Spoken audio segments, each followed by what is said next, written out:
Disney's Moana already sailing to the top of Fandango's holiday weekend sales meter. This is a magical family film, but there are some grown-up themes as well. So I brought back our panel of experts to discuss. Here's our parents' guide to Moana.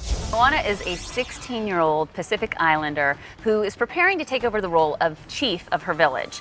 And along the way, Moana encounters several bad guys on her journey. Do you think some of these encounters are going to be scary for the kids? The lava monster is a little scary, but your young ones may have a moment of tucking into mommy and need to be reassured. There are 4 villains in this film, Yes, and they are presented mostly, other than the lava monster, not in a scary way. They're kind of cute. Villains aren't the only issue for our expert panel of moms. Movie insider Tara McNamara, psychologist Dr. Romney Dravasula, and parenting reporter Donna Tatro also take on the themes of inadequacy and abandonment. I'm not going on a mission with some little girl. When people are not believing in her, I think we can all relate to having been in that situation. I think, though, the message here, which is so strong to me in my mind, is that we have to teach our kids that it's okay to fail.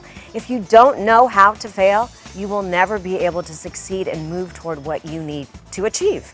There was a theme that was really sort of emotional when Maui talks about how his parents didn't want him. What I was concerned about is that, one, kids who've been adopted will think they didn't want me, or even kids who aren't adopted but think, what?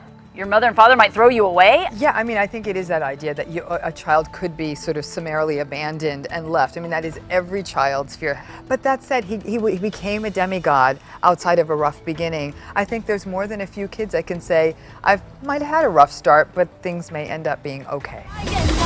Did not see that coming. I was waiting for that love story at the end, and I was surprisingly happy to not have seen it. I thought, wow, look, she was this heroine, and it didn't have to be wrapped up in this pretty little bow. She's 16 years old, and I think for girls and young women to see, the entire story doesn't have to be about the kiss at the end of the film.